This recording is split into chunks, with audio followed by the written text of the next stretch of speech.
Welcome to Fit and Bold, where we promote healthy lifestyles. I'm your host, Lakita Goins. This year, influenza and pneumonia have hit particularly hard. Pneumonia is said to be the leading cause of death in children, with the average hospital stay being longer than 5 days, according to the Centers for Disease Control. There have been several deaths as a result of influenza in the United States this year also. So we have with us here today Ms. Marsha Miller. She's a family nurse practitioner, and she has 25 years of experience. So how are you today, Ms. Miller? I'm doing great. Okay. I'm doing great. How about yourself? I'm doing wonderful. So tell our audience first, what is influenza? Influenza, to put it simple, it's a viral syndrome that attacks the respiratory system. Okay. It is easily contagious. It occurs mainly by coughing, sputum, and you know, when kids, when they are touching it, they'll touch their face, they'll cough, they'll sneeze, and then they'll touch. But it's basically a viral syndrome that attacks the respiratory system. Okay. What are the symptoms? The symptoms for influenza or the flu is a temperature greater than 106. Wow. Okay, 106. Okay. Well, 100.6, but it's greater than that. Chills, you have chills. You'll have, like, you'll be cold and you'll be hot. You have severe body aches. I mean, it'll be almost like your hair hurts. I mean, you'll have severe body aches.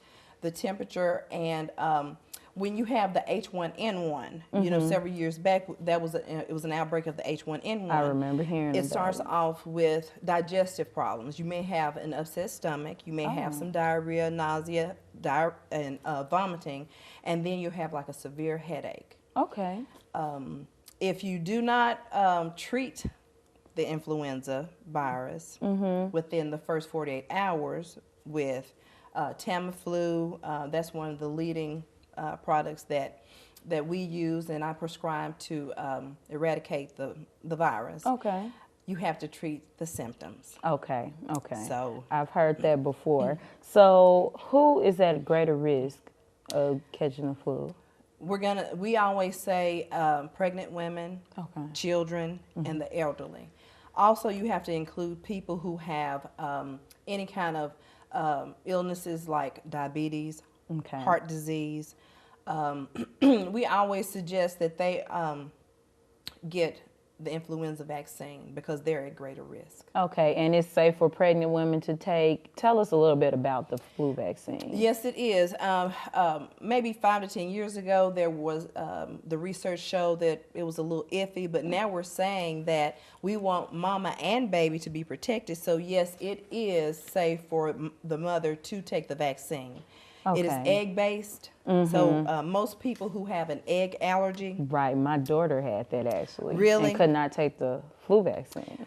She couldn't take the injection. The injection. But the flu mist is also, we prescribe that for people who have a healthy immune system and children who are people who have egg allergies. Okay. Now, I want you to talk to our audience about this because a lot of people say, I don't take the flu vaccine because it makes me sick. Okay. And I hear that, and when I was working as an employee health nurse, I heard that, I was working at the hospital, and I heard that, oh, I don't want to take the flu vaccine because it makes me sick or it gives me the flu.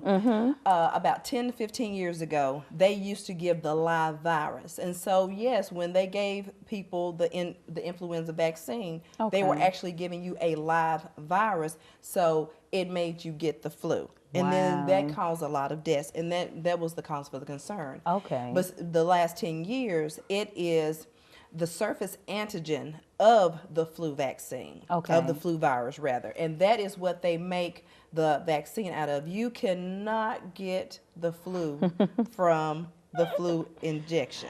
It is a dead virus. All right. So say you didn't get the vaccine, or you did, but you find out you had the flu. You go to the doctor. They swab you, they say you have the flu. How is it then treated? Okay, are you saying that you did get the vaccine, or are you just Or saying you you didn't get it and now you have the actual flu? Okay, once you go to the doctor and they swab you, and they say, okay, you have the flu.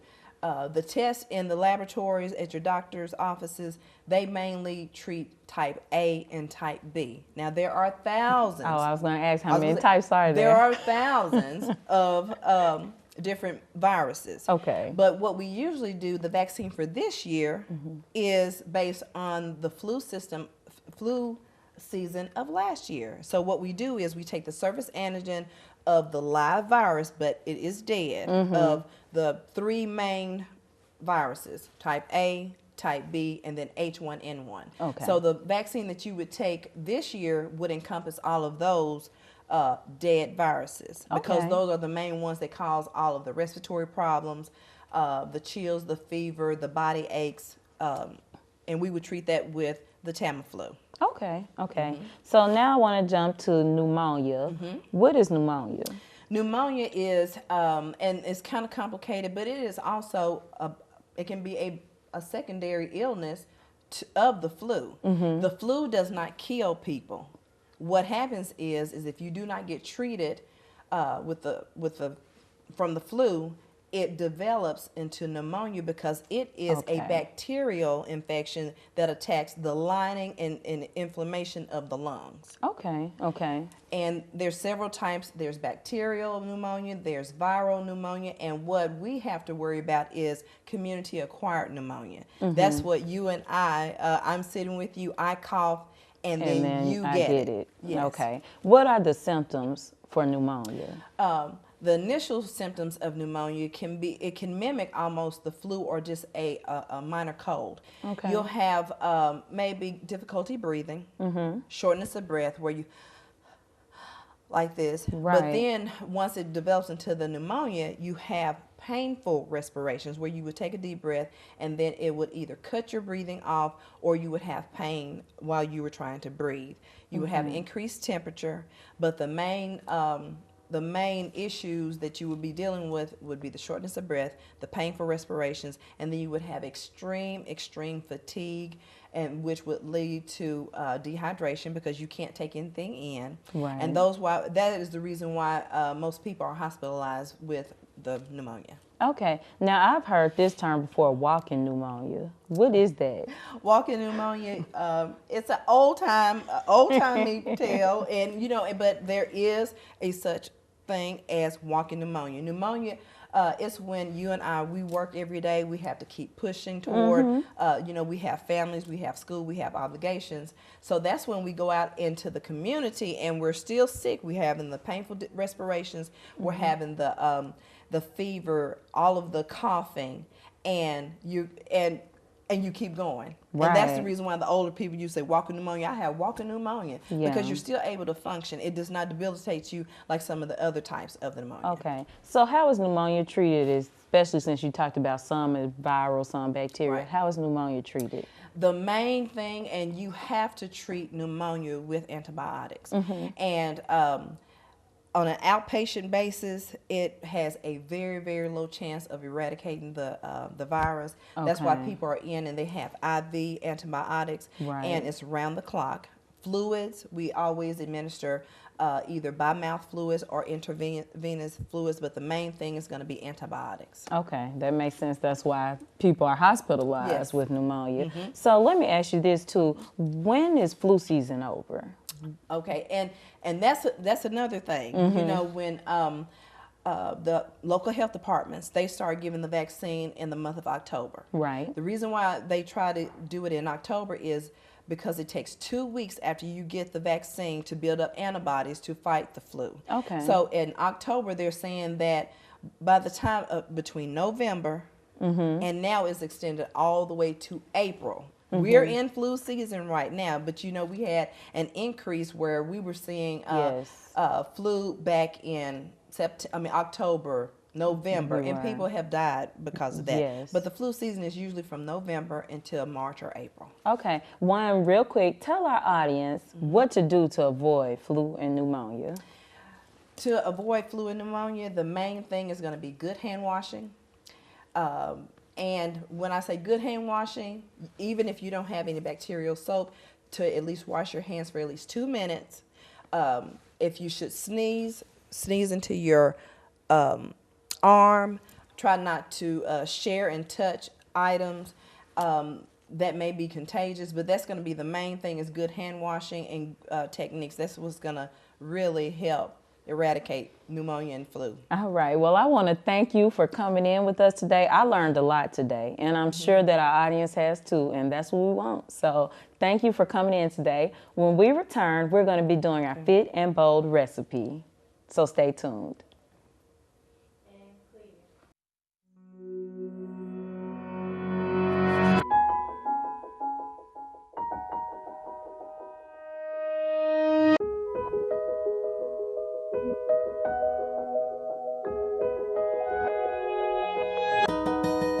For those dealing with the daily struggles of caring for a loved one, we hear you. That's why AARP created a community with experts and other caregivers to help us better care for ourselves and the ones we love.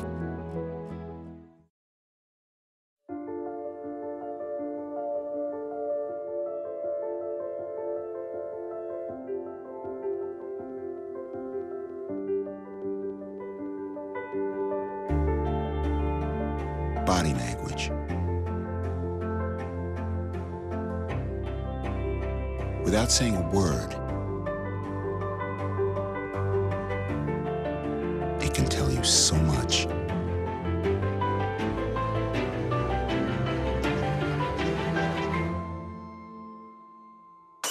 Like someone is having a stroke.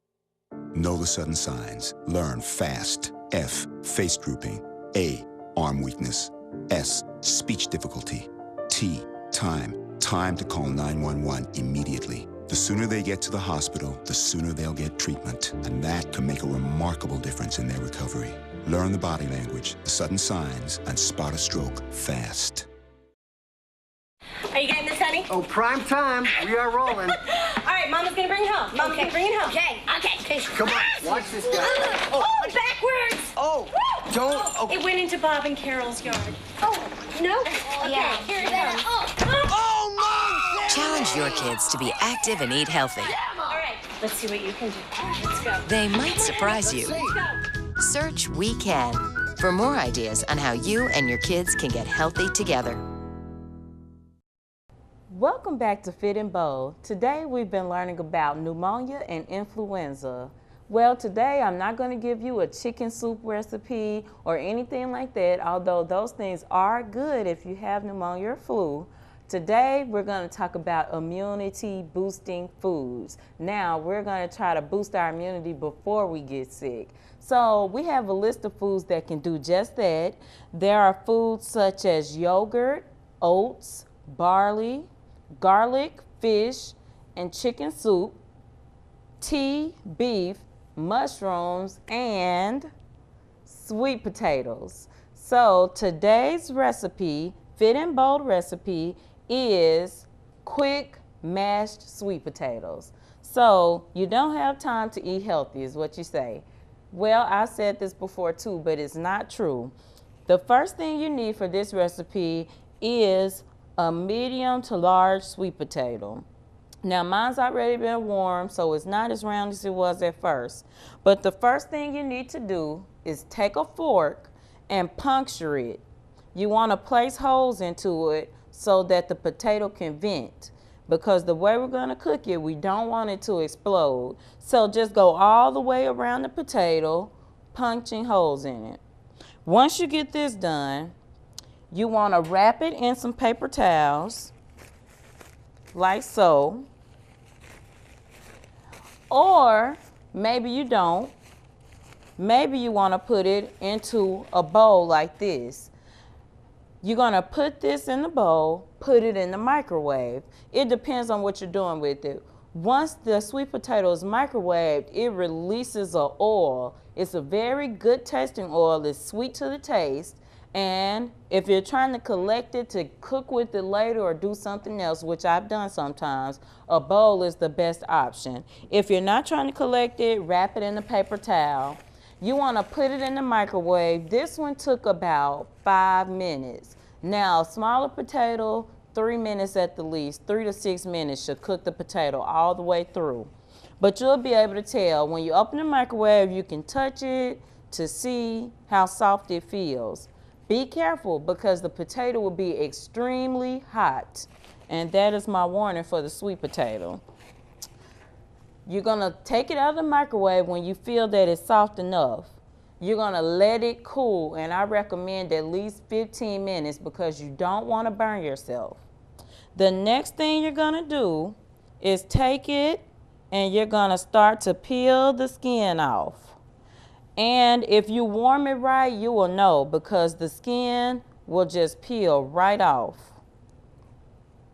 And I'm just gonna take my time and do this. And while I'm peeling the skin, I'm gonna tell you a little bit about sweet potatoes other than it being immunity boosting because of the vitamin C. It also contains plenty of fiber. It's also heart healthy because we talked about colorful fruits and vegetables being heart healthy. And it has plenty of vitamin A, and they can even boost metabolism. So in this bowl, I have just a slight bit of cinnamon butter, but not much. You can make it without it. So at this point, I've gotten all the skin off. I'm gonna go ahead and put my potato in the bowl.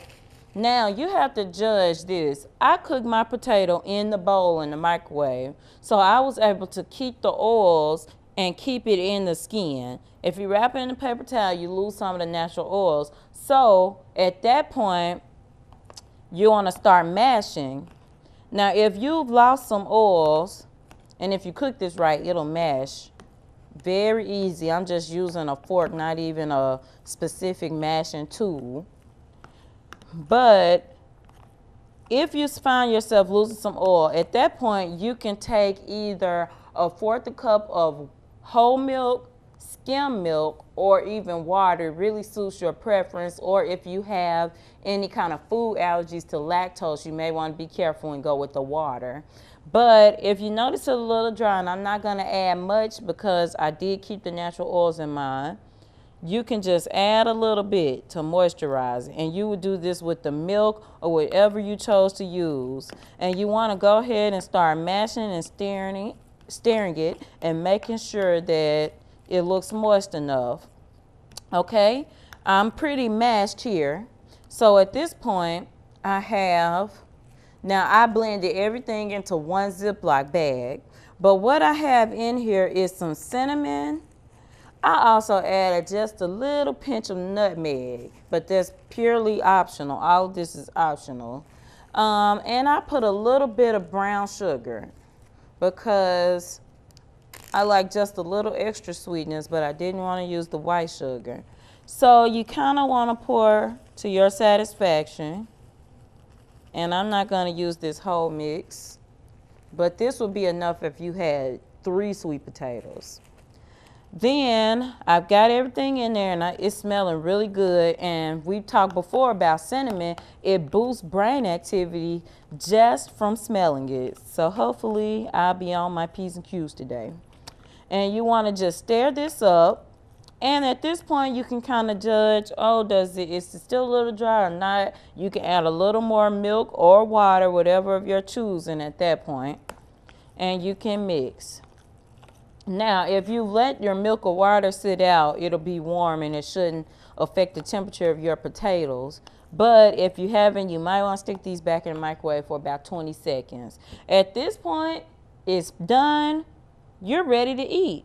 And that whole recipe took about 15 minutes, so we can no longer say we don't have time to eat healthy. And you're ready to taste. Sweet potatoes are wonderful. So, please remember, eat healthy, consult with your physician before trying any new recipe or new diet plan, but we can find healthy foods right at home or in any grocery store, like a sweet potato can be found anywhere, and we can use those to eat healthier, boost our immunity too during this cold during this cold, flu, and influenza season. If you have any recipes you would like to see, or if you would like to appear on the show, please email fitandbold@uapb.edu. Please, when we return, we're going to be exercising with the women's softball team, so stay tuned. I'm big, I'm big, I'm big. I've done big things. Some even say I'm bigger than life. But you know what? There's nothing bigger than life. Not when someone you love is fighting to live. You want to do something big? You want to do something big? Sign up to donate marrow and save a life. Take the first step at bethematch.org. See how big you can be. You could be the one to save a life.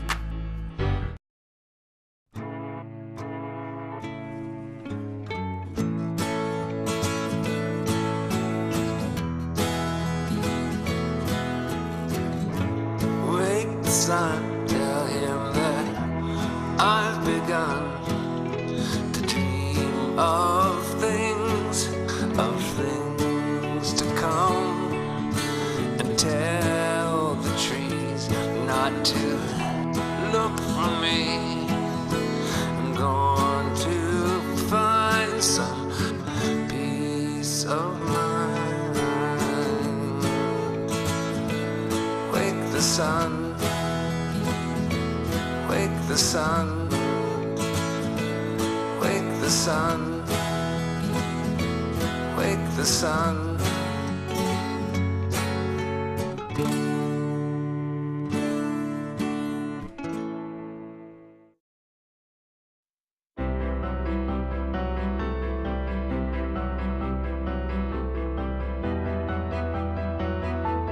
Body language can tell you all sorts of things.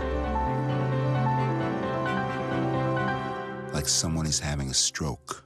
Know the sudden signs. Learn fast. Face drooping, arm weakness, speech difficulty. Time to call 911 and get them to a hospital immediately. Learn the body language and spot a stroke fast. Welcome back to Fit and Bold. Today we've been learning about pneumonia and flu, which has hit everyone pretty hard this year. So if you work out, it's been proven to boost immunity. So we're here today with the UAPB Women's Softball and Coach Tiffany Ansley. How are you today? I'm great. How are you? I'm doing great. So what are you going to have us do today to boost our immunity? Today we're going to look over different sprinting techniques that we use on the base path. All right, it sounds good. So audience, put on your running shoes and let's get ready to exercise. Nicole Frazier, who's a senior third baseman for the UAPB Lions softball team, is going to explain what 3 agilities they're going to do. The first agility will be high knees, which basically you bring your knees up to your chest to stretch out your leg muscles. High knees. The second agility will be butt kicks, and you bring the heel of your foot up to your buttocks to stretch your quads. Butt kicks. Frankensteins is a nickname we call them, but you basically bring your leg straight up in a motion and touch your opposite hand to stretch your hamstrings. Frankenstein.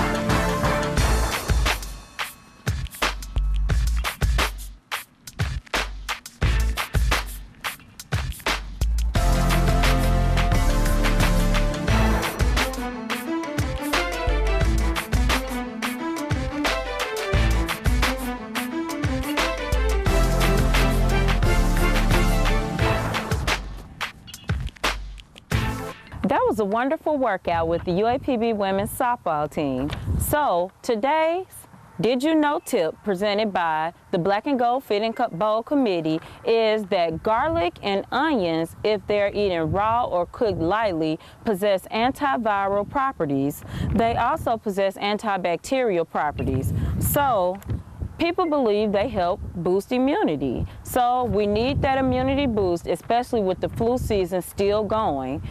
Also, Black and Gold Fit and Bold is offering water aerobics, Zumba classes, as well as line dancing classes. To get this information, call 870-575-8000. Ask for Ms. Cynthia Anderson or Ms. Rita Gates. That's open to UAPB faculty and staff as well as the community. Students, you're welcome to come on down and join in too. Remember, getting healthy is a lifestyle journey. You don't need to wait for a certain point in life to start. Just start today and keep going every day. Remember, get fit and be bold.